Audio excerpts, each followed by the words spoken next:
All right, well, officially, hello everyone, bonjour tout le monde, and welcome. Thank you so much for joining us for today's roundtable conversation on representation, identity, and experience, exploring the potentials and pitfalls of social media presence for Muslim women. To help situate you, we are streaming on YouTube live from Concordia University's fourth space, which is located on unceded Indigenous lands here in Nuzhat, Montreal. As caretakers for the lands and waters that we are meeting on today, we'd like to extend our gratitude to the Kanien'kehá:ka Nation for their teachings about the earth and our relations. At Fourth Space, we work daily with our university community to mobilize knowledge by co-creating activities that invite Concordians together with external partners and audience members, such as yourselves joining us here today on Zoom or in person, so that we might examine the research questions and the projects in development here across the university. Importantly, Fourth Space collaborates with public scholars to find engaging ways to connect people to their ongoing research. So we're so pleased to welcome doctoral candidate in religion, Arwa Hussein, and her guest in today for this conversation. Before I pass it off to our panel, I'll just make a quick note about engagement. If you're joining us via Zoom, welcome. For now, we've muted you, but there will be a Q&A portion of the event, and we welcome your questions. If you'd like to raise a hand, you'll be able to unmute yourself and speak. We'll call on you. Otherwise, the chat is activated, so feel free to throw any comments or ideas in there. And if you're joining us in the space, we also invite you to raise a hand if you have a question or a comment, and we'll be sure to get a microphone to you so that the folks on Zoom can hear you. Okay, that's it for me. Welcome, Arwa. So, yes. Good evening, everyone. My name is Arwa Hussein, and I'm a PhD candidate in the Department of Religions and Cultures and one of Concordia's 2022-23 public scholars. First of all, thank you all for being here today for my Spotlight event. I have here with me 4 panelists whose introductions we'll be making shortly. So just to introduce kind of what we're talking about here today. Within religion and theology, men have dominated the power of voice to the detriment of women and others. Social media has enabled the creation of spaces where women can reclaim these voices. For Muslim women in particular, social media has allowed for responses to their double silencing by Muslim patriarchal traditions and white savior feminism. Muslim women have used these public avenues to engage critically with issues of identity, representation, and political discourses. They also use these spaces to build community and support forums to talk about issues relevant to their lives. Muslim women on social media also face the burden of representation. Their presence on social media is hyper-focused on the hijab and religion, which leads to stereotypical representations and obscures the lived complexity of their lives. They are also points of vulnerability for women in general, who disproportionately face criticism and online abuse. In this discussion today, we talk about these issues and the potentials and pitfalls that an online presence poses for Muslim women in particular. First, I would like to invite my participants to introduce themselves, and if you could also elaborate a little on your own engagement with social media, whether through research or personal experience. We will go around the table, I think. Let's start with, this is Dr. Krista Riley. Yeah, thanks so much, Arwa, and thanks for having me here. It is really fun to be back at Concordia. I finished my PhD here in 2016. And yeah, it's really lovely to be back and to be on this panel with such a wonderful group of people.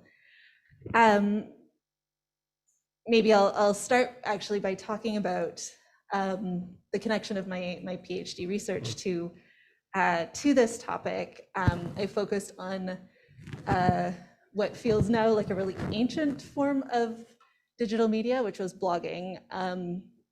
And it's not what we tend to think of now when we think of social media. We're often focusing on something like Twitter or Facebook or Instagram, that kind of thing.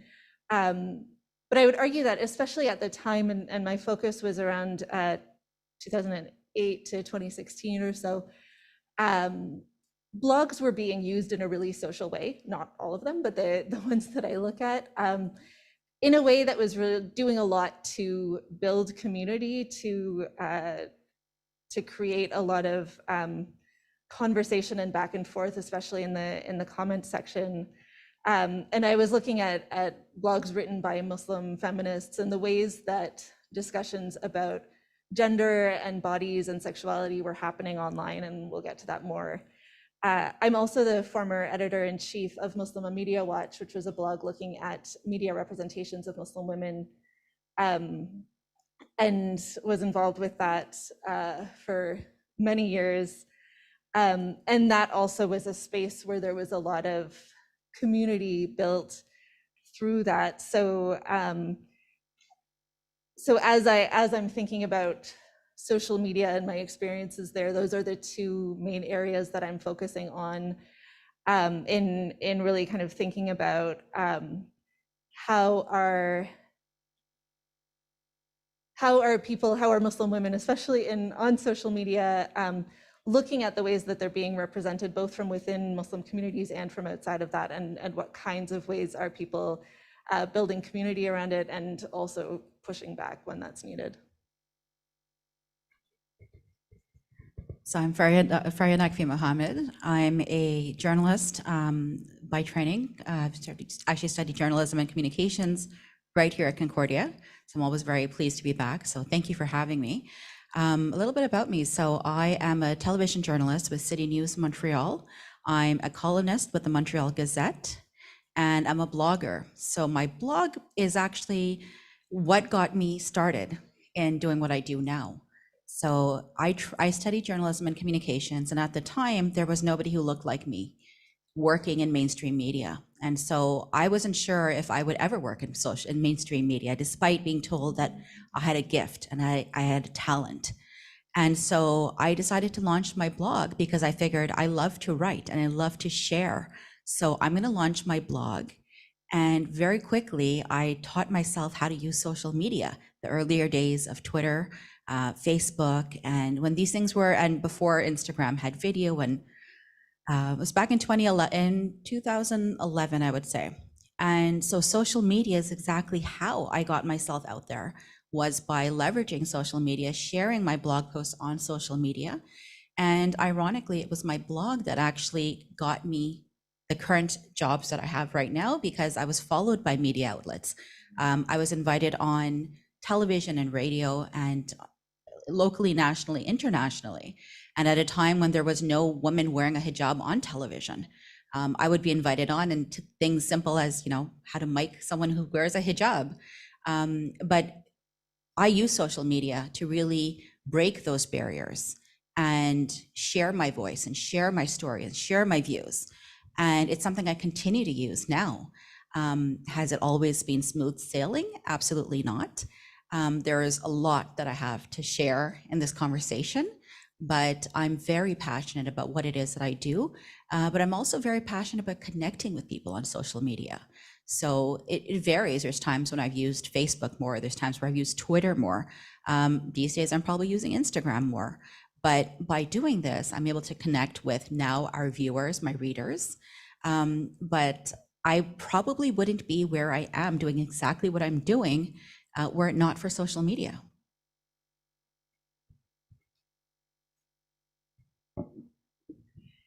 Thank you, Arwa and Concordia, for inviting me to participate in this. I'm Nuzhat Jafri. I'm with the Canadian Council of Muslim Women. And my first encounter with social media was when everybody was joining Facebook, especially family members. And I remember going to a youth conference in Turkey, where there were Muslim youth from around the world assembled in Turkey, and they wanted to connect. I was already really old at that time, compared to all the other young folks that were there. So I said, well, I'm not very good. I'm a Luddite. I don't really like technology. But they said, no, we want to connect with you. So I actually did start using Facebook. And if you ever go on my Facebook page, which doesn't have much on it anymore, I chose a symbol of the part of Turkey that we had visited. And it's basically an olive branch. So for me, olives and olive branches constitute peace. And my purpose in joining Facebook was really to live peaceably with everyone and connect with everyone in that way. But the more I used it and the more I shared, articles and so on, I didn't like sharing personal photos. I never did because I hate being photographed. But I loved looking at pictures of, cousins, my grandchildren, my daughter, different phases of their lives. But when Donald Trump got elected, I stopped using Facebook personally. I do not post anything on Facebook anymore. I'm not sure whether it serves any purpose at a personal level, but I truly was disgusted with the role that Facebook played in the election of Donald Trump. And I did join Twitter as well, but I joined it during the Green Revolution in Iran, just to follow what was going on, because it was very exciting. There was so much activity on Twitter that I wanted to see what was going on, because we hear so little from things that happen on the ground in Iran, except recently we've seen more activity. But, that's why I joined Twitter. But then, I used to post occasionally and I would use it once in a while. I never became a very active user, even though people said, oh, you should use it for work, you should use this and that. And I didn't. But then again, when Donald Trump got elected, I swore that I will never use Twitter again. However, in the work that we do at CCMW, social media are a very critical tool for us to communicate what we're doing. And it has everything to do with representation and identity and giving voice to Muslim women. So we use all of the platforms that are commonly available. We have posted things on Facebook, Twitter. We are gaining ground on LinkedIn. Instagram is one of our favorite places to post what's going on at CCMW. If you've ever been to our Instagram page, you will see what I'm talking about when we discussed representation and the messaging. And one of the key reasons for our use of social media for the organization is really to put out counter narratives to all the negative things that we see about Islam, about Muslim women, about our representation, and how people talk about us as though we are objects, and the only identification we seem to have is what we wear. But what we want to enlighten people with is a Muslim woman is way, way more than what she wears. Clothes do not make the woman, please. There's a lot more to us than that. So that's how we use it today. And the way I use social media is I actually go and monitor what's going on our platforms. How are people responding to them? The newer ones like TikTok and Snapchat, we're just learning how to use them. One of our recent campaigns really got traction on TikTok. But again, I'm very comfortable with it personally because it exposes so much of yourself. However, I think it's a great platform for promoting those positive images, positive messages, the counter narratives that we need to tell our own stories. Thanks so much for inviting us, Arwa. My name is Idil Issa.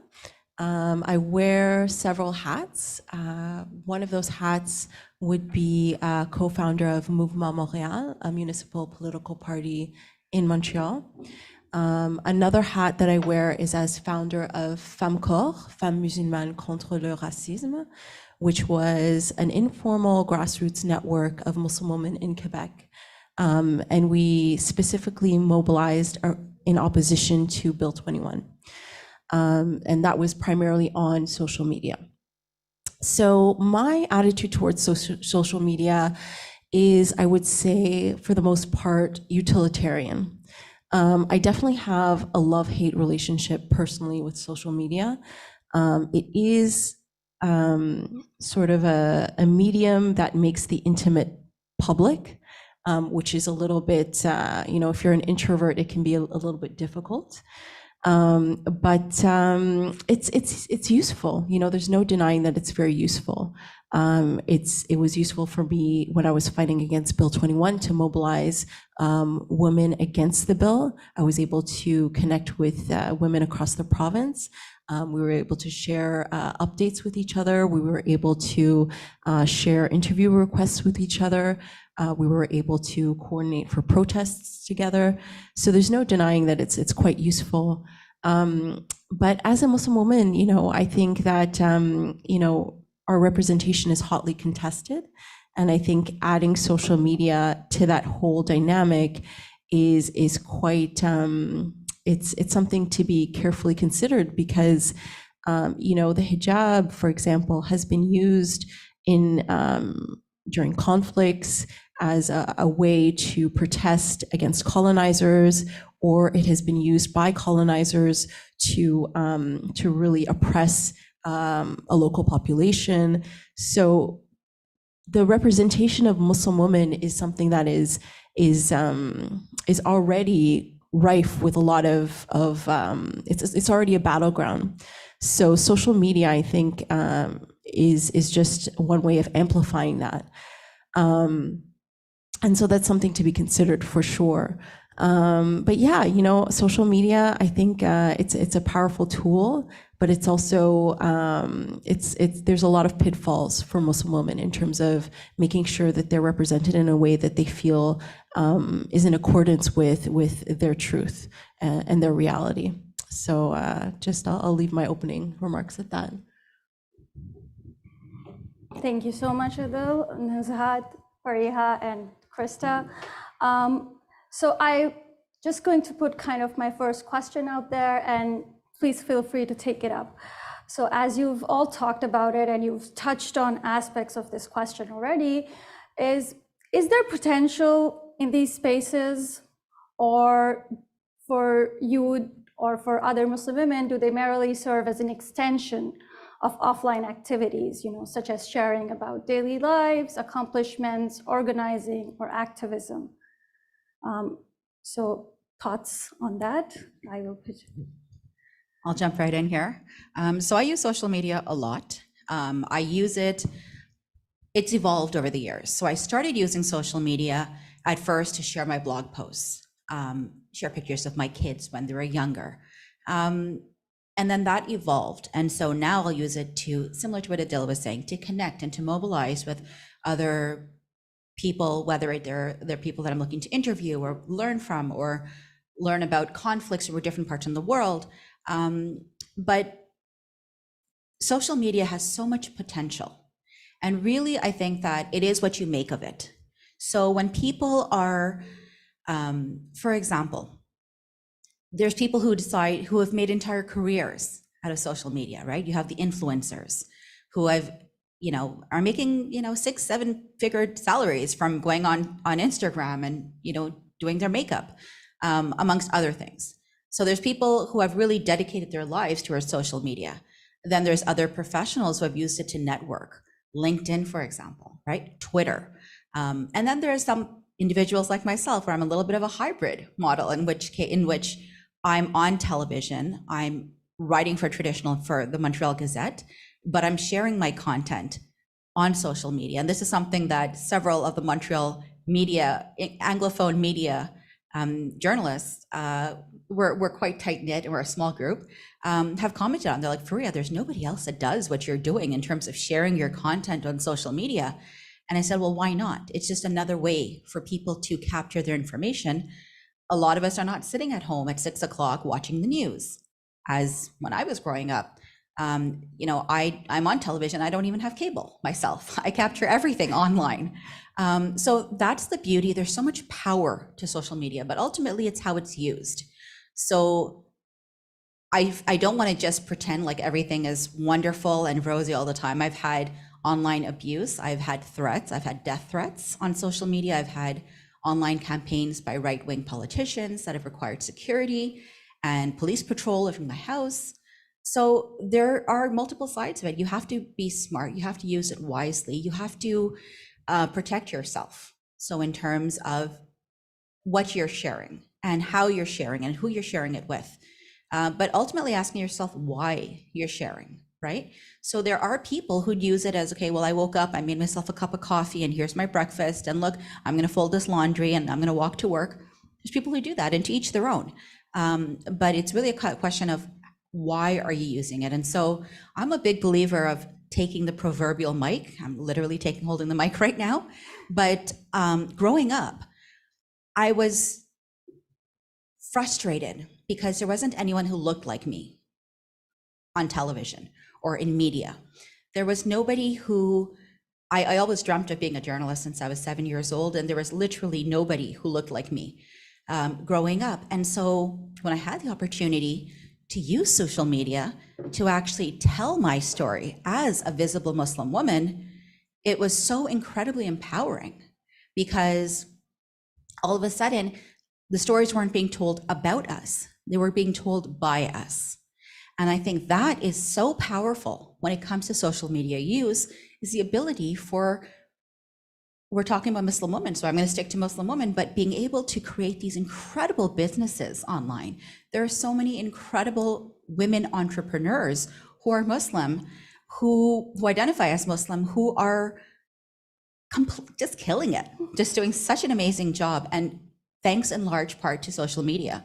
So it's important to balance the pros and the cons, but there is tremendous power at our fingertips. Yes, I agree. Like in the women that I study, they are mostly using it to set up businesses, to, you know, small scale businesses, but still they have like really, and because I study my own community, which is a diasporic community, so they're really using Instagram to connect across the diaspora and kind of maximize the impact of their businesses. Yeah, I can jump in and yeah, maybe take it in a slightly different direction, but I really love this question about kind of what's going on when we bring our offline activities online, and what are the ways that our use of media might change that. And so I have 3 different examples from my research that I thought were really interesting in relation to this, but to kind of highlight 2 of the sort of broad themes in response to that. One is that you know, people, you were just talking about a diasporic community, and you know, in general, people who find themselves in a minority community, and sometimes kind of a minority within a minority, or you know, several different layers. In my research, I was looking at Muslim feminist writers, so they were people who existed in communities where the people around them had a lot of different opinions, and some agreed with them and some didn't. And when I think about the bloggers of Muslim Media Watch as well, you know, we were a group of, the number fluctuated, but say 20 writers from 10 different countries. And we didn't necessarily have local communities around us. Like there wasn't an offline equivalent actually of some of the work that we were doing, that we needed to be reaching out to people who were in places that we could only access through digital media. So there's a way that this space is created online that that doesn't have an offline equivalent necessarily, and that even in stories, so even in moments where what's being shared on social media is something that you know, is a kind of narration of something that happened offline, there's often something interesting that's happening to it as it comes online. One of my favorite moments in doing my research was one blogger called Nahida. Her blog was called The Fatal Feminist. She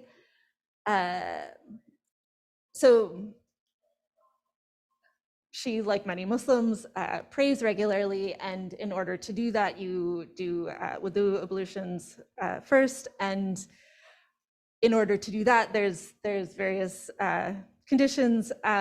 Many people believe that if you're wearing nail polish, that's a kind of a barrier to doing the ablutions. And I want to just preface all of this by saying that there's lots and lots of diversity of opinion on everything that I'm saying.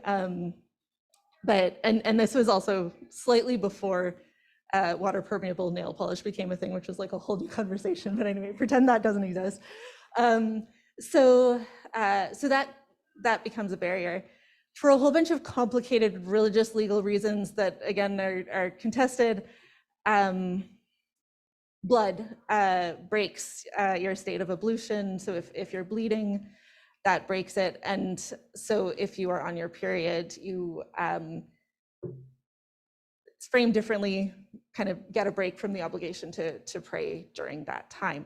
So all of that to say that for some Muslim women, they only wear nail polish while on their period, because then it doesn't really matter whether they can,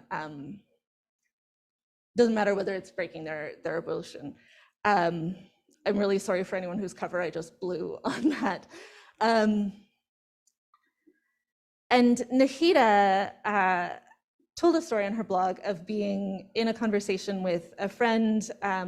The friend was wearing nail polish and the friend's mother was like, "Why are you advertising that you're on your period?" Nahida was kind of like, well, like, that's not a thing to be ashamed of. That's not a problem. People have periods. Like, that's a thing. Don't worry about it. So she kind of said like, yeah, okay, I'll advertise that I'm on my period. And so she set out to do this as a monthly thing. She did it like 3 or 4 times, but she would post a picture of her hands, of her beautifully painted nails every month or so. And it became a way just of wanting to make public conversations that are sometimes seen as like, maybe don't talk about that. You know, but the thing is, so you could say, okay, she's just posting a picture of her hands, you know, that's like, her hands were painted, she posted that picture. But she never posted pictures of her hands when her nails weren't painted. It wasn't that, you know, we saw her hands every day as readers of her blog and then we could say, oh, this is what's happening.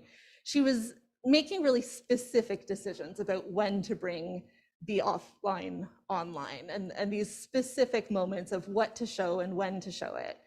And I think, you know, there are sort of more subtle examples of people doing that as well, but I think it was this really interesting moment of, you know, that again, that it's not so simple that you can just say, well, is this thing going on offline and she just brought it online. Another of the bloggers that I looked at, her name's Ife Okoye, created a photo blog focusing on women's spaces in mosques. There was later another blogger, Hind Maki, who created another very similar photo blog, and you might have, that one has had more attention. You might have heard of, or if you're thinking, no, that she wasn't the photo blog person. Anyway, there's 2 of them. Ife's was slightly earlier. And for her, you know, so it was people taking pictures of these offline spaces that they're in and putting them online. But many women's prayer spaces are off limits to men. And so she was finding in some of her, again, there's lots and lots of diversity within Muslim communities. But in many cases, that's the way it is. She was finding that in some of her advocacy within her own communities to say, can we make things a little bit better in the women's section? The men were saying, no, it's fine. And she was saying, well, how would you know? And then she was kind of thinking like, yeah, how would they know? Like, they have no reason to speak without that knowledge, and they shouldn't be making claims they can't back up, but also they don't have that access. And so posting these pictures of that space became a way of really strategically bringing online some of these offline spaces. I'll save my 3rd example actually for later on. I'll give someone else a chance to start.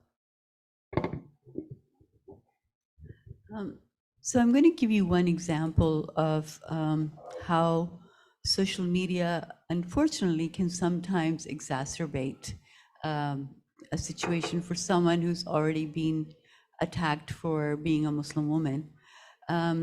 Last year, we launched our Hate to Healing social media campaign, in which we featured 15 individual expressions of the experiences of hate, racism, Islamophobia that women across Canada experience. So there's 15 different women, and we have videos of them telling their stories. The stories are interesting because they they start off with the incident that happened, or if it was a gradual process, what it was like for them to be experiencing Islamophobia over time. Everything from elementary school to the workplace to the park where your children go to play. So one of the features we had was an amazing and impactful, very poetic telling of Noor Fidel's experience with Islamophobia. She, you've probably heard the story told many different times, and she tells the story or the experience that she had of being attacked on the SkyTrain in Vancouver, where she was harassed, she was assaulted, she was sexually abused on the train, in broad daylight, because she was wearing a headscarf, because she was visible, she was wearing a beautiful red coat that she was very excited to wear. So she talks about that experience in this video. But then what her experience was after this physical incident was that when she decided that she was going to talk about this incident online, she was attacked more viciously, because the attacks became, first of all, if any of you post on social media, you know that when you say something something negative that happened to you, people deny that happened to you, that there's racism, that there's Islamophobia. So they automatically deny you that experience. And then they start harassing you and calling you names and being very abusive. So she was re-traumatized. First, she was traumatized physically in person. And then she said the trauma that she experienced online through social media was far more debilitating for her, because there were these platforms where she could be herself, she could express her poetry, her art, but suddenly that space was taken away from her because of the attacks that she experienced. And because the trauma occurred in that space, it took her a very, very long time to have the courage to talk about it and distinguish between that physical experience that she had and then what happened online. So that's just a very concrete example. I mean, there are many others that I could share with you, but I wanted to think about that. So oftentimes the opposite is true.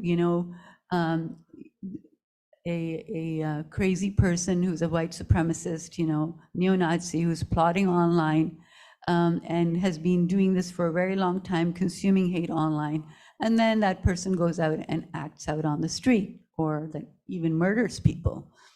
So in this other example that I was citing was a real life thing that happened to a lovely Muslim woman who I would say it initially even robbed her of her identity, because she did express her identity through the hijab. She did wear it.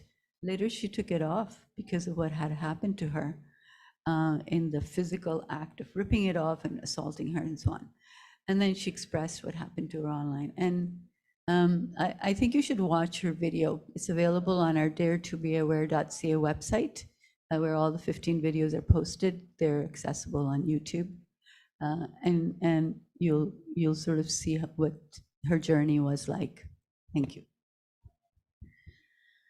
So if I could contribute to this idea or question about offline activities and bringing them online, I could pinpoint a specific example, which would be in the lead up to the tabling of Bill 21. And in the lead up to that, to the tabling of the bill, we knew that the CAC was planning this. They had announced as part of their platform that this is one of the first things they wanted to do. And so what I did was I actually interviewed a Muslim woman in the Femco group, the informal network that was online on Facebook, actually. And I gathered their testimony.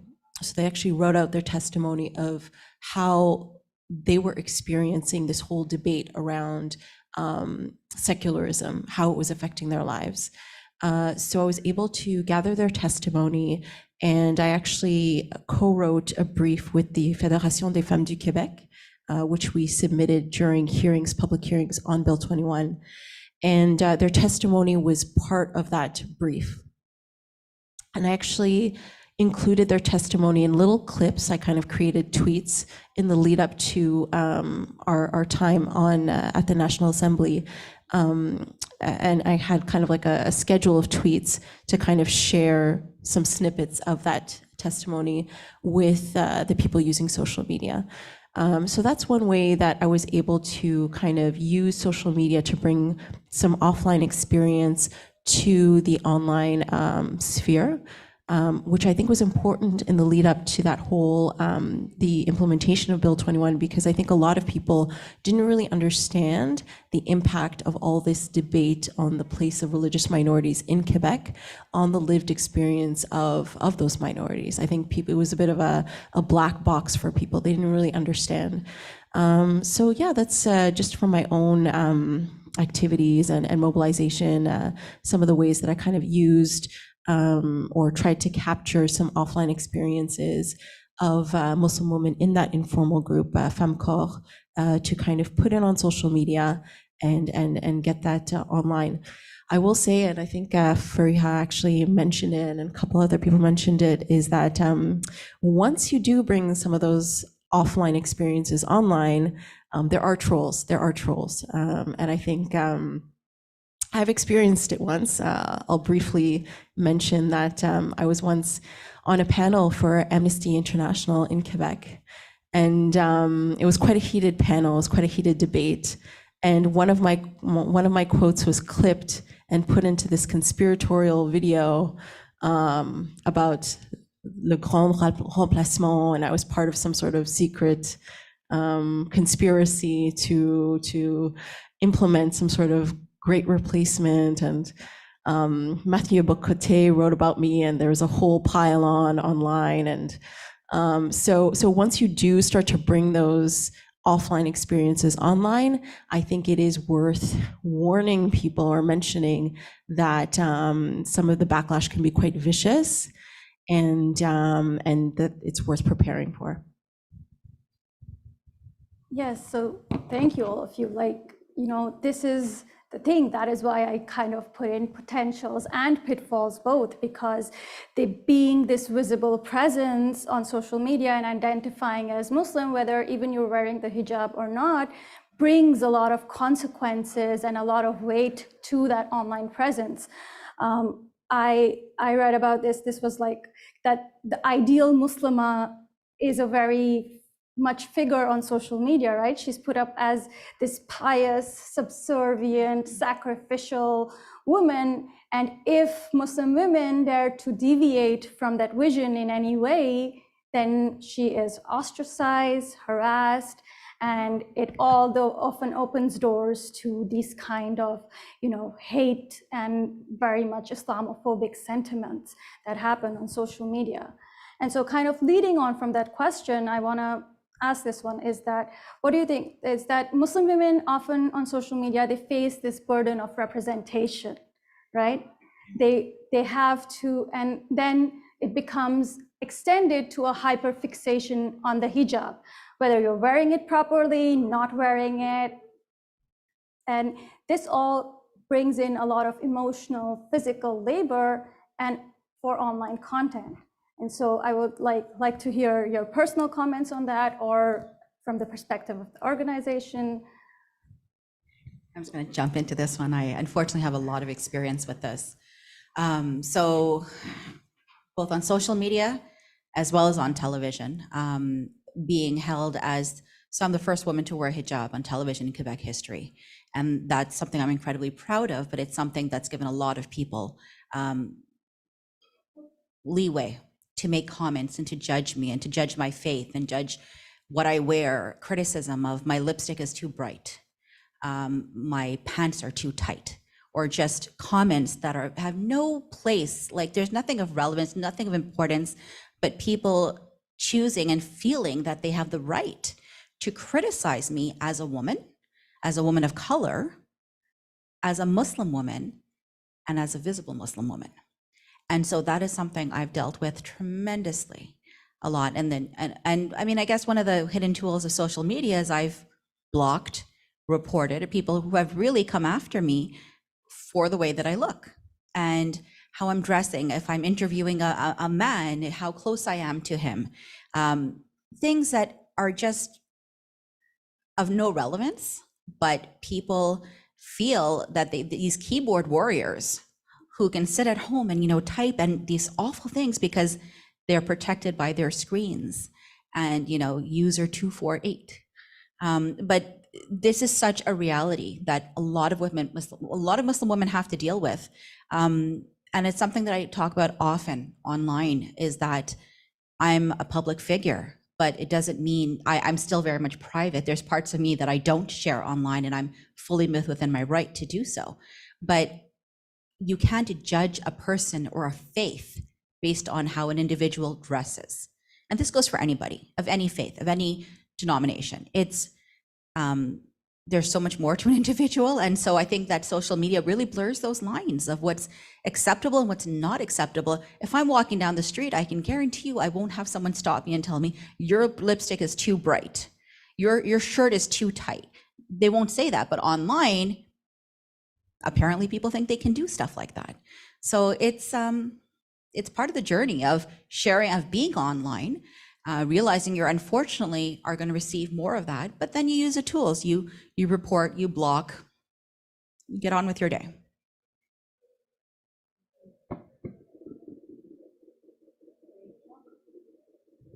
So that's a really interesting question about how we are viewed, as oppressed, as downtrodden, waiting to be saved. But like I said earlier, we are way more than what we wear. And, one of the things that we at CCMW try to do is show, because, they say that when you're telling a story, when you're writing a novel or, short story, the key is to show through your words what you want to say. So showing on words can mean, being very descriptive about what's going on, how people are feeling, behaving, what the scene was like, and what was happening in the scene. So for us, it's really important to not just have things in words, but also show. So we like to see Muslim women interacting in the community. We like to showcase their work so we can show, in fact, that they are more than what they're wearing. Because, God has endowed us with a mind. Human beings are distinct because they have minds. And we have to value every single mind that is able to function and contribute that, that mind and what's in it to society. And that's where we should be. We should be valuing what they think, what they study, whether they practice a profession or a trade or, are artists. We need to show that. And that's what we focus on at CCMW. Because frankly, we are really, really tired of the hijab debate. We don't want to talk about it anymore. I'm bringing it up just because everybody talks about it. But the important thing is that if you want to counter that narrative that we're oppressed, that we're downtrodden, that we're stepped on all the time, and in fact, because we come from a patriarchal society, which is actually not true, because in my reading of the Quran, it's not patriarchal. It's very egalitarian. So, these things are imposed on us, and then we're left defending it. But why should we defend, who we are? We should be able to show people who we are. And that's really what the focus of CCMW is. And I'm hearing that from each of you, that you've seen, you yourself are making that happen. And you've seen other Muslim women do the same. And that's where our focus should be. Thanks. Just to kind of, add to that, and then I'll get to you, Idil, too, that, the reason you talk about this, and it was another blogger, a Muslim blogger, Mehreen Kasana, who she saw that what so many of us see, that when Muslim women go online, they are treated as anthropological projects, right? Objects of fascination. And so she got together with a lot of other bloggers from Bangladesh, and they created a blog called Oppressed Brown Girls Doing Things, which was just using humor and popular culture to kind of counter these narratives and remove the hijab as a topic of conversation. And so, Idil, I think you've had some experience with this too. Wow. Yeah, I mean, the burden of representation, I think you're absolutely right. There is more of that burden placed on Muslim women, I would say. And what I've noticed online is that there's a really stiff critique that Muslim women face when they don't kind of conform within what their audience or what their community believes is the correct way they should be representing themselves online. I've seen videos from Muslim women kind of apologizing for removing their headscarf or trying to explain it. I've seen harsh critiques from Muslim men about the attire of Muslim women online. And what concerns me in that is I feel through my work, through my advocacy, I really always wanted Muslim women to feel empowered to have a voice and speak on their own behalf. I think that's what I tried to do in the lead up to Bill 21 and in other ways as well. And so it concerns me when I feel that Muslim women their dress is policed in such a way as to diminish their ability to have a strong standing in society and to speak and be taken seriously.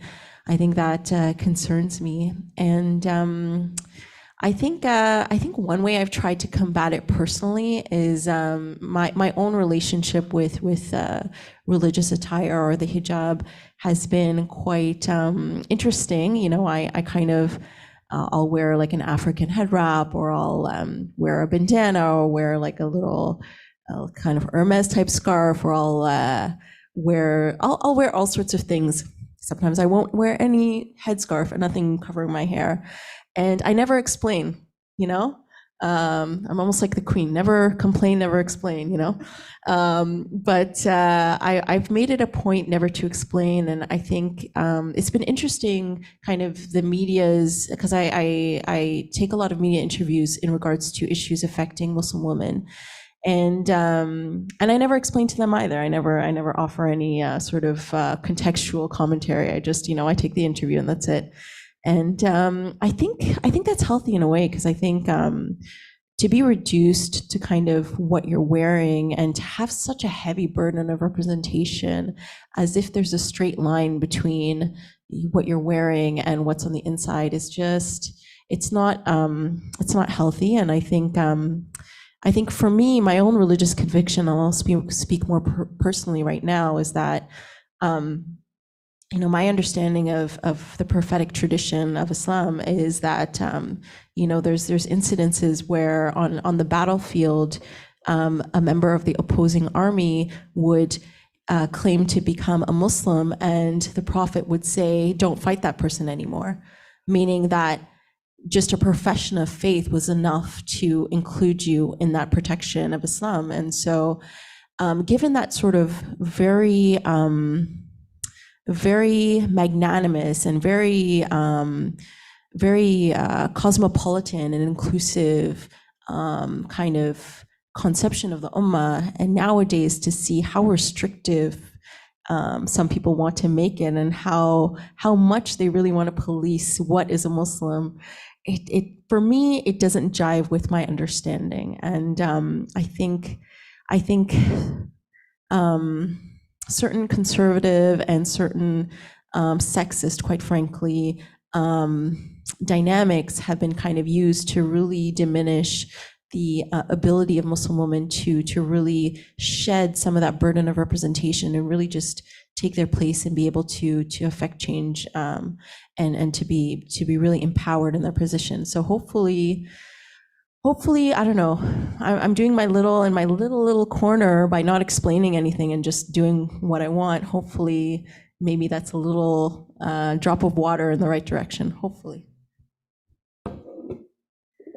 Thanks. I mean, I think that a lot of what I am going to say is going to repeat what other people have said, but I mean, I think first just to highlight how exhausting this is for so much attention to go on this.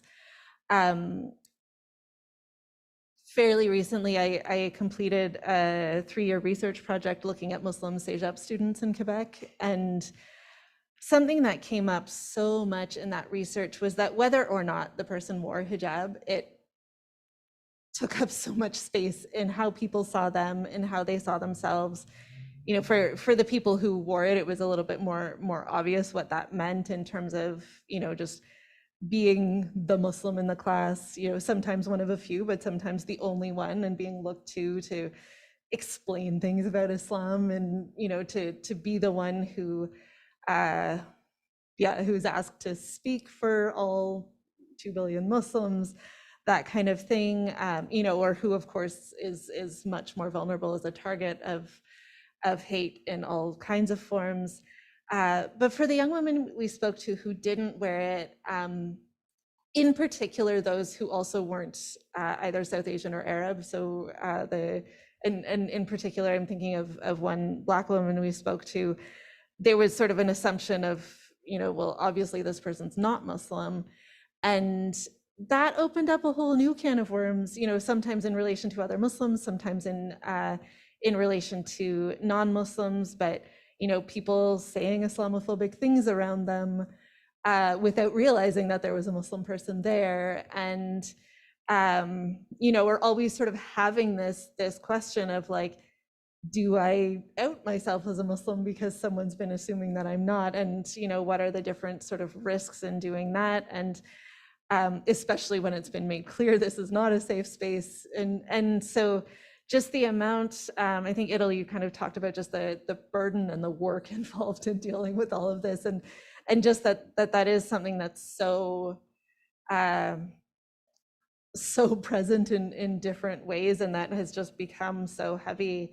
When I was writing and then editing with Muslim Media Watch, I mean, we just got so bored of it. Like, it kept coming up. There's so many, you know, the same stories get repeated all the time, and we're trying to respond to them, but we're also like, I don't know, I don't have anything new to say. And, you know, that like dozens of headlines that we found, I'm sure there were maybe more than that, every year that had something about like beyond the veil and behind the veil, and this like tired cliche that kept coming up. But it's just something that is really relentless. And we really actually sort of made the decision of like, unless you have something new to say, like let's just like ignore the hijab stories. And, you know, sometimes that works, but sometimes, you know, sometimes even though like we don't care, we don't want to talk about it, it is the story that's getting the most attention, and you're like, okay, I guess I have to respond to the hijab thing again. You know, but I think so many of our blog posts and other kinds of engagement about it, you know, started off with like, I can't believe I'm writing this, like I can't believe, like here we are again. And it really is hard to convey kind of how tired we are of it, and how the amount of space that it takes up. And I don't mean, of course, I don't mean to take away from the importance that wearing hijab can have as an act, you know, of the person who is wearing it. But yeah, the importance that is given to it is so disproportionate, and really, and I think this is also really important, takes away from so many other discussions that we do want to be having. And I think that's where that's the other piece that that sometimes gets even in the kind of, okay, I guess I have to address the hijab right now sort of moment. You know, it's easy to feel that sense of obligation, but it does mean that like, okay, right now my attention's going there, and it's not going to all these other directions that, you know, actually really could use my attention a lot more. Yes, so thank you. Like I heard your talk last week on which you mentioned, Krista, that one of your female students, she said that it was exhausting, right? Constantly having to defend yourself and defend everything.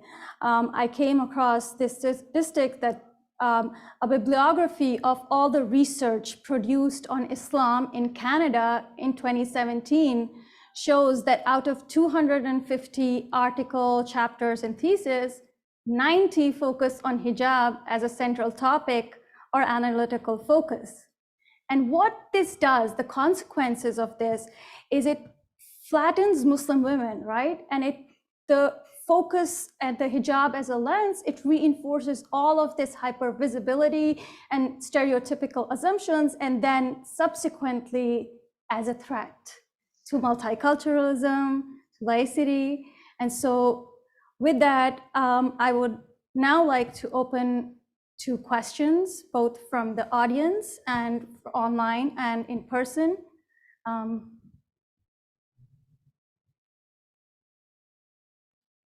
So I think, yes, we have in person. For the online one? All right, so let's go with the online one first and then we'll go. So Ali Smears asks, several of you have discussed the reality of preparing oneself for trolls and online hate, as well as using specific social media tools like blocking and reporting. I study Instagram and I am interested in the possibility that the app allows for you to turn off comments on a post that you make. Can this be a potential strategy to sidestep hate speech, at least in the comments section? Or do you see this as hindering or censoring discourse and potential connective and positive connections? Are there other self-protective strategies that you have found built into the technology? I'll jump into this because I've dealt with quite a lot of hate speech, and I'm just gonna be really frank about this. Nobody owes anybody anything. So people feel that like, okay, if you're a public figure or if you're whatever role you have, that somehow you have to speak for all Muslims. If you're visibly Muslim, you have to speak for all Muslims. You have to speak a bit for all of whoever it is. So whether it's I'm a child of immigrants, so I have to speak for all children of immigrants, and there's this responsibility and this onus that's placed. And the fact of the matter is, I don't. Nobody does. And Adil, power to you, what you said about not giving an explanation, because frankly, you don't have to. You do you. And I think that that's really important, because the same thing with online. I love having healthy debates, healthy conversations, and I have a lot of those online and offline. If someone speaks to me from a place of respect, I will speak to you till I'm blue in the face. I will happily engage in a conversation. But the reality is, I don't owe that to anybody, and none of us owe that to anybody. So there have been times where I have turned off comments on an Instagram post or a Facebook post. In fact, City News Montreal has made an editorial decision to turn off all comments. And that was a really big deal because our safety was being threatened and people were attacking one another in the comments, which was very unhealthy and very toxic. So yes, people can turn off the comments if you feel that's going to protect you, by all means.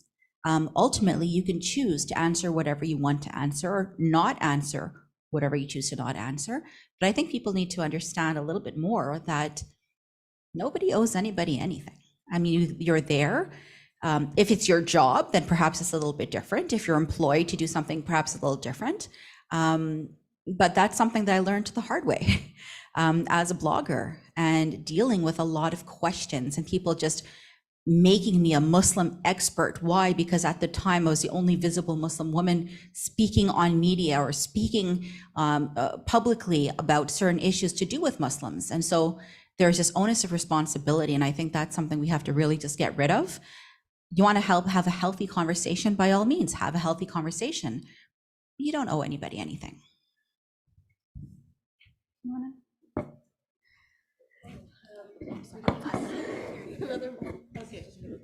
Okay, sure.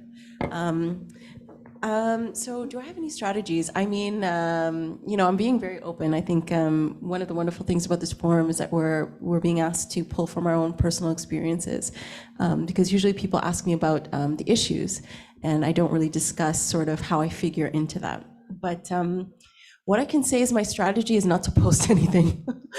My strategy is silence. So, it's interesting. My Instagram, I got my little blue check when I created the party, the political party, and on Facebook as well. And so I have these platforms that people know if they want to find out what I think about something, they can go there. But I'm rarely posting. It's actually privated. And usually when I want to communicate about an issue, I'll use traditional media. I'll write an op-ed for the Globe, or I will, speak to CBC, or I will communicate in that way. And I think social media, it's a tool, it's available, it's there if you want to use it.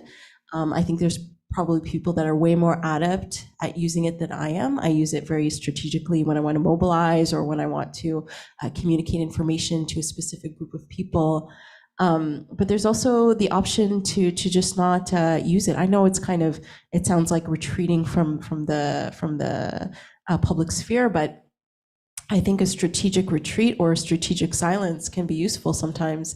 Whether it's turning off comments or whether it's kind of using just the traditional media channel and not necessarily posting onto your personal page and attracting all the trolls over there. I think my strategy, for better or for worse, has been silence. So at CCMW, one thing that we have done is provide a workshop on countering cyber hate. And there we actually go through all of the ways that you can protect yourself on each of the platforms. And we also give some tips on whether to answer or not.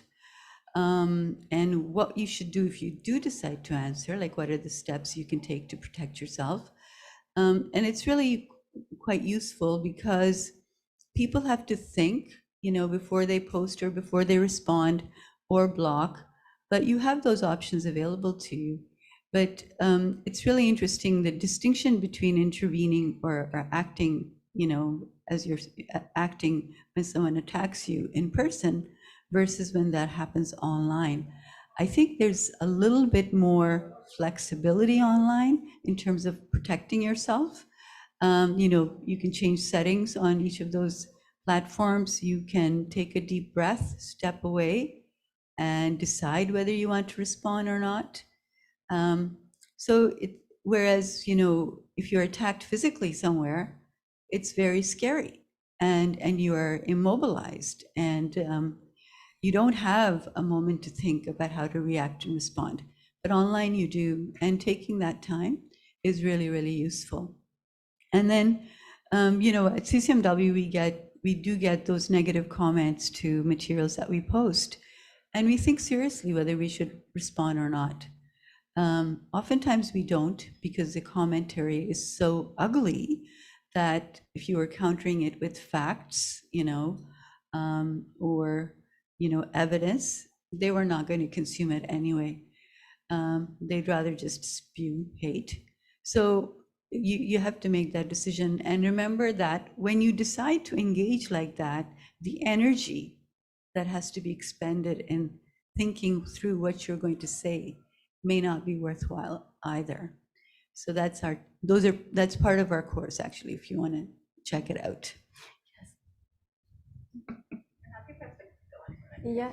So I just want to add on to kind of this, that my very first experience with this kind of online hate came when I published my first op-ed in September. And surprisingly for me, it didn't come on Twitter, it came on LinkedIn. But the thing was that I am not required to engage. And so blocking is like the easiest strategy, because the thing to understand is that for myself, for many other Muslim women too, these are spaces for building community, for building connections. And so why not make use of these platforms and the kind of affordances they offer us for blocking and reporting to make sure that we protect our emotional and mental health? And so, yes, so I think let's move on to a question from the audience in person first, and then we'll do one online. Thank you. Well, this is a related question. You've all answered the question about facing harassment and individualized settings on each various platform. What role do the platform owners themselves have in preventing it? Because every answer seems to be decide whether you want to engage, try to value your own energy. If they're not responding, they probably don't want there to learn anyway. It seems that the ultimate goal of harassment is to discourage public participation, to discourage people from being able to have any kind of public life unless it's one that fits a very specific demographic. So my question is, anyone who allows public, quote unquote, discussion online, I know it's not directly related, but how would you perceive of their responsibility in protecting their users? That's a really good question. And it's one that's very frustrating. It's something that I've dealt with. I've dealt with a massive right-wing attack against me with thousands, tens of thousands of people. And having to go to the police station and share emails of screenshots and doing everything I can. And the police said, well, a direct threat was not made. Yes, this was a public figure who used their audience to send hate my way, but they didn't directly threaten me. That was a police's response. Okay, well, what role does Twitter have? Because it started on Twitter, then it went to Facebook. And the answer is none. Like, they might want to convince us otherwise, but the reality is it's nothing. And it's very unfortunate that we participate in these platforms, we build these audiences, but at the end of the day, we're not protected. So I've dealt with that, and it's a horrible feeling. Even I've left groups that have been moderated by certain individuals in which I was being attacked for my faith. My faith was being attacked. I was being attacked personally. And I would report this to the moderator of those groups, who would say, well, you know, they are free to express themselves. And I'm being threatened here. I said, well, you can choose to stay or you can choose to leave, but we're not going to be removing the comment. So I've dealt with this more than I wish I had to. And it's terrible. So in those instances, I left those groups. But the onus of responsibility, speaking as a Muslim woman, pretty much falls on our shoulders of, okay, well, if you don't like it, then you leave. But unfortunately, these platforms are not protecting us.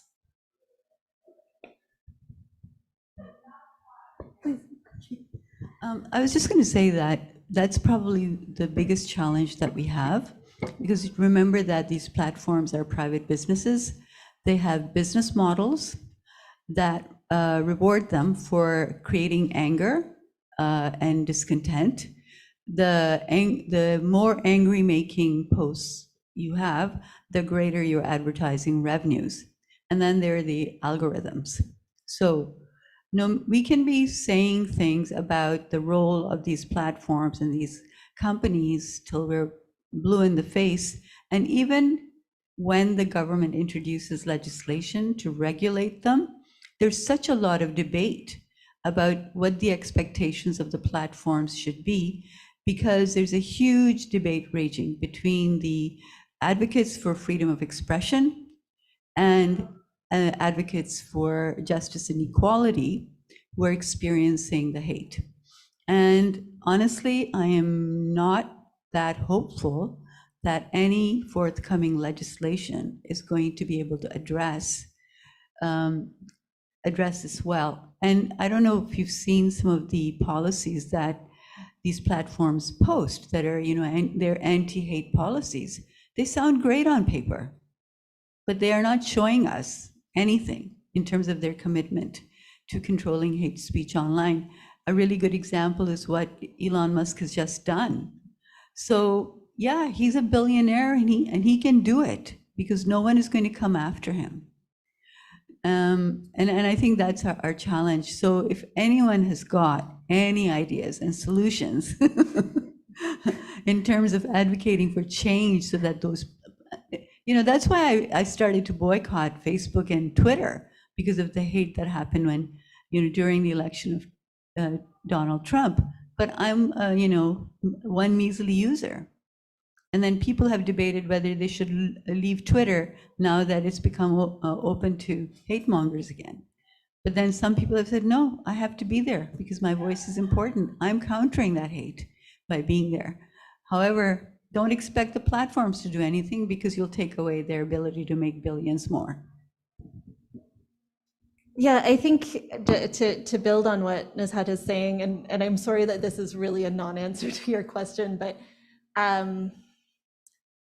is just that I mean, there's lots of things that I wish I could, there's lots of things that I think they should do. But I think it's, it long predates social media that especially people who are in any kind of marginalized or minoritized or oppressed position can't count on those in power to protect them, just in general. That's not a social, I mean, it is a social media thing, but it long predates social media.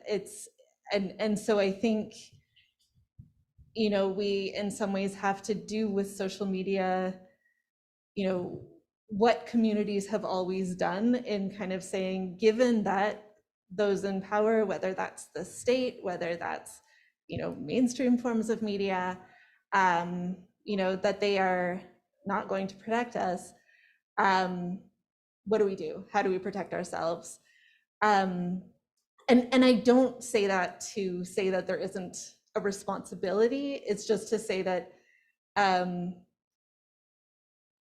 there's not a good track record for there to be any reason to expect much from that. I mean, I would like to think we could expect better than what's happening in Twitter, like right in this moment, but in general, yeah, that it is hard to respect. So, Fariha talked about comment moderation policies as something, and I think that's, that's an example of, okay, we're using Facebook because it's strategically important in this particular way. How do we create, within a particular Facebook group or on a particular Facebook page, an environment where certain people will be, clearly shown the door, and other people will therefore feel safer. So what are the policies that we can have in place and have visibly, in place that, comments that are Islamophobic won't be tolerated, comments that are homophobic, transphobic, and so on won't be tolerated, and to like really back that up, right? And to listen to the people who are saying, hey, this was a really problematic comment, this comment was violent towards me, do something about it, because I think that's also something that happened, even pre-Elon Musk on Twitter, that people would flag comments and the people in charge of comment moderation wouldn't have the context to understand why this is a bad comment. So they'd say, oh, we didn't see anything violent, we didn't see anything that was wrong with it. And it wasn't even necessarily that they had malicious intentions against whoever was flagging the comment. They just, they didn't know. And again, it's not to excuse them, but it's just to say that that process is often really slow to catch up to it. So, I do see a lot of value in being able to use social media to build communities and to try and stay engaged and find ways of building community and finding community. And that is why I'm still on Twitter and Facebook.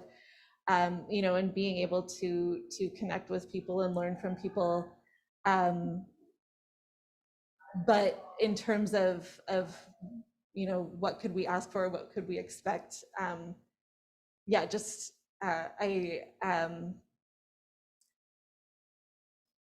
feels like the smartest thing to do is to keep our expectations low and to think about how to keep ourselves safe given what we know of how power works. So just commenting on this a bit as someone who's studied a little bit of platforms and things like that, is that platforms won't ever do anything about. And it is, I think that is also a testimony to kind of the resilience of these communities online who wish to sustain themselves. And because for many of them, there is no other option, right? For many of the people on Twitter, when it was like scheduled that it's going down somehow, so many people were sad at the fact that they would be losing the only communities they had taken years sometimes to build. These would be the interactions, the support kind of that they would lend each other, despite whatever the platform and its owners and its technology did. These women, these people, everyone sticks it out. That is why there are people still on Twitter kind of ignoring those things, because for them, that community is more important, right? That is why also on social media, let's say Instagram, many women choose to be there, but they choose not to engage. They block the comments immediately and they just post what they want to, because for them, it is an escape. For them, it is a way to make their voices heard. And they do not have to engage. Like Fariha said, it is not their responsibility to answer anybody. So let's take another question. I think someone added. Or online. There is a question. I think if we can scroll just a bit up on the chat. I think it's a very, a little bit up. Yes. So do you think this hyper focus on the hijabs is due to most people's ignorance on this subject, or do you think it due to most people not really paying attention or understanding why women wear the hijab? Again, a question. I think, does anybody want to? I'm going to answer this in a really, okay, please don't be offended. See, the way I see the hijab debates, I actually center them around the control over women's bodies. So whether it's control over our reproductive rights or on our clothing, it's about controlling our bodies and defining us in ways that that others want to define us. And you know, the sad thing is that women's bodies have always been a subject of control. And if you can control those bodies, you can have power over them. So for me, it is really wound up in that. And of course, we must acknowledge that many Muslim women who choose to wear the hijab do wear it for faith reasons, for their own understanding of modesty in Islam, and that's wonderful. And Muslim women can express their modesty in any way that they feel comfortable in. However, when the state takes over control over your body through dictating what you can and cannot wear, that becomes very controlling, and you start losing your agency to be who you are. And you start erasing your identity, your capabilities, your confidence. And women who wear it comfortably, who are confident about what they wear, whatever it is that they wear or not wear, are asserting themselves to have control over their own bodies. And it is about choice. We can choose what to do with our bodies, how to cover them or not.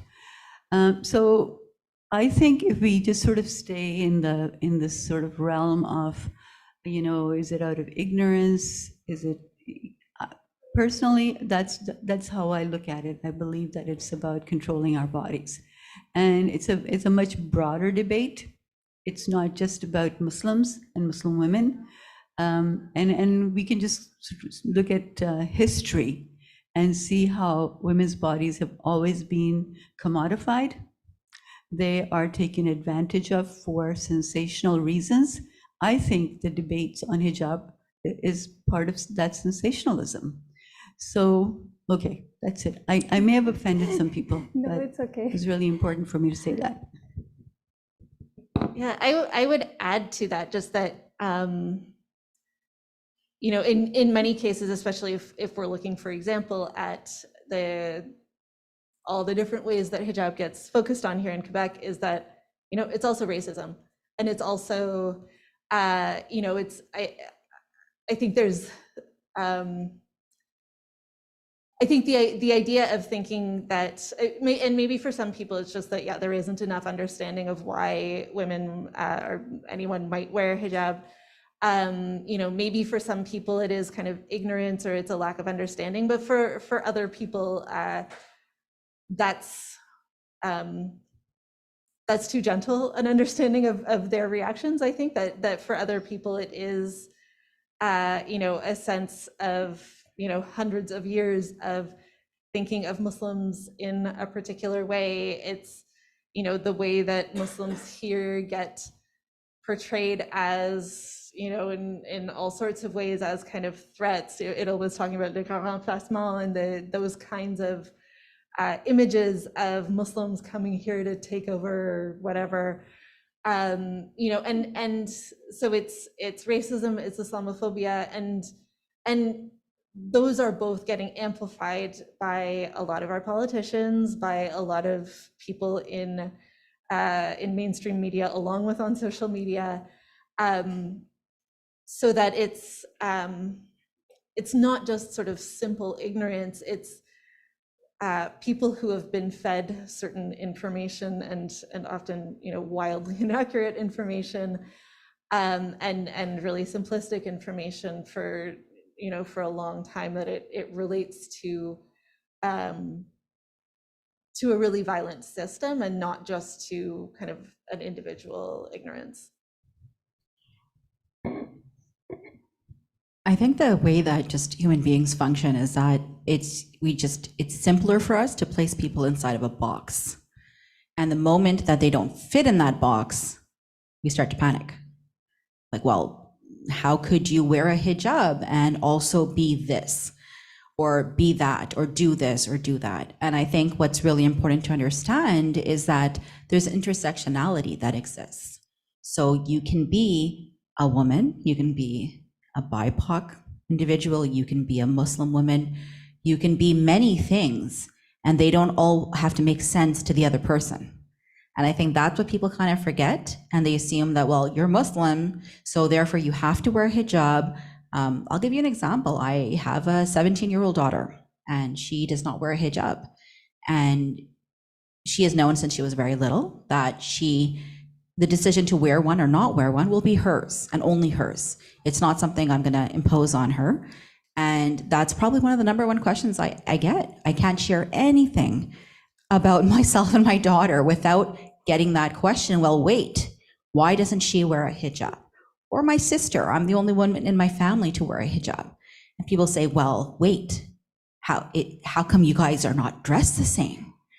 It's because of that whole box mentality. People have to feel like, okay, well, you fit in this box that I've created for you, otherwise panic ensues. I'll just add like a comment about representation, because since the hijab is rearing its head again. So I just have an interesting anecdote to share. I was actually having a conversation with a feminist philosophy professor at McGill named Alia Al-Saji. And she told me something interesting. She said that in Quebec, there used to be publications that would publish accounts from missionaries who were in Muslim majority countries. So this is back in, the 1800s, long ago. And there would be very Orientalist types of depictions or accounts of that encounter with the other, who in those stories was the Muslim woman or the Muslims in those countries where the missionary was. So these representations of Muslim women didn't sort of start with kind of migration in the 70s or from North Africa. It goes way back. So a lot of these stereotypes have an origin that's older than we might suspect. So that was an interesting anecdote from, you can look her up, Aliyah Al-Saji.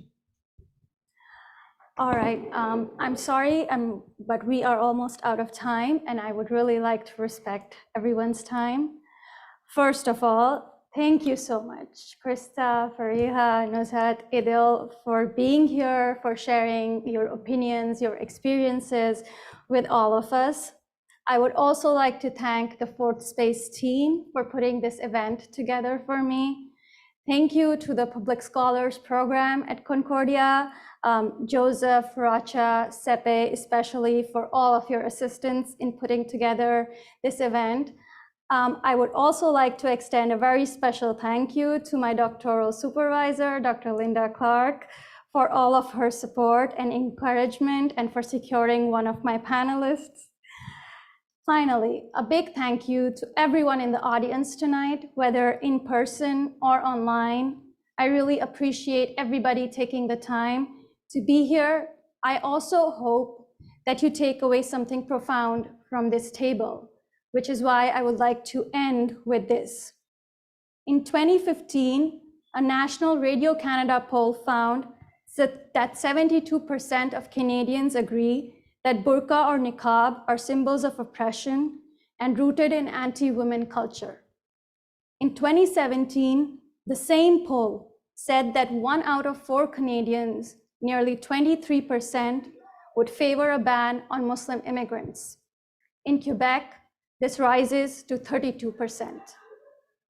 The same poll revealed that almost 51% people in Canada, and this is 57% in Quebec, felt that Muslim presence made them worried about their security. These numbers are assumed to only have gone up in these last 5 years, which is why this is necessary. It is clear what is needed. Thank you and have a nice evening. Over to you, Anna. Hi, it's actually going to be me. Thank you so much for hosting this panel, for bringing together a great group, and thank you to everyone for being here. We're going to go ahead, close up the Zoom, stop the live stream, but we encourage you to hang out for a bit, talk, and that should be all. So thank you so much, and have a really good evening.